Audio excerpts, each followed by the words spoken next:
കഴിഞ്ഞ തവണത്തെ എല്ലാ ബിഗ് ബോസ് സീസണുകളും വെച്ച് നോക്കുന്ന സമയത്ത് ബിഗ് ബോസ് സീസൺ 7-ൽ വന്നിരിക്കുന്ന എവിക്റ്റഡ് കണ്ടസ്റ്റൻസ് ആണ് ഏറ്റവും വെറുപ്പിക്കലായി മാറിയിട്ടുള്ളത്.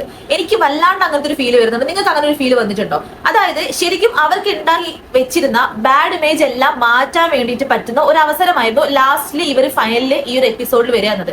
പക്ഷേ അതും വെൽ പ്ലാൻ ചെയ്ത് വന്നിട്ട് ഉള്ളിൽ ഭയങ്കരമായിട്ട് ഓഡിയൻസിനെ ആ ഒരു ഷോ കാണാൻ സമ്മതിക്കാത്ത രീതിയിലാണ് അവർ വെറുപ്പിച്ചുകൊണ്ടിരിക്കുന്നത്.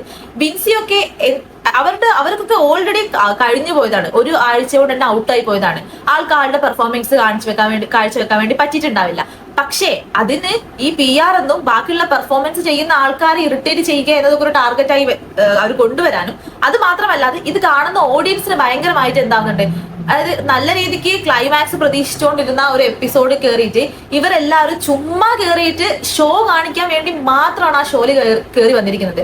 കഴിഞ്ഞ തവണത്തതോ അല്ലെ അതിന്റെ മുന്നത്തെ തവണത്തെയൊക്കെ ബിഗ് ബോസ് എപ്പിസോഡിൽ ഈ എവിക്റ്റഡ് കണ്ടസ്റ്റൻസ് വരുന്ന സമയത്ത് ഒരു നല്ല രീതിക്ക് മെമ്മറി ക്രിയേറ്റ് ചെയ്തിട്ടാണ് എല്ലാവരും പോവാറ്. അവരുടെ എൻട്രിയിലും അതുപോലെ തന്നെ അതിലുള്ള കഴിഞ്ഞ ദിവസങ്ങളിലും ഒരു വഴക്കോ അല്ല ഭയങ്കരമായിട്ട് കോംപ്രമൈസിങ് ടോക്കുകളാണ് ഉണ്ടാവാറ്. പക്ഷെ ഇത്തവണത്തെ ഈ കഴിഞ്ഞു പോയിരിക്കുന്ന 2 ദിവസങ്ങൾ എന്ന് പറയുന്നത് ചുമ്മാ കച്ചറ ഉണ്ടാക്കണം, സംസാരിച്ച് വഷളാക്കണം, സ്ക്രീൻ സ്പേസ് കിട്ടണം, അങ്ങനെയെങ്കിലും ഹേറ്റേഴ്സിനെങ്കിലും കൂടുതൽ ക്രിയേറ്റ് ചെയ്തിട്ട് പുറത്തേക്ക് ഇറങ്ങണം എന്നൊക്കെ ഭയങ്കരമായിട്ട് ചിന്താഗതിയോടാണ് അവർ വന്നിരിക്കുന്നത്. പക്ഷെ അത് വല്ലാത്ത രീതിയിൽ ഓഡിയൻസിനെ ഇറിറ്റേറ്റ് ചെയ്യുന്നുണ്ട്. നിങ്ങൾക്ക് അങ്ങനെ ഫീൽ ചെയ്തിട്ടുണ്ടോ?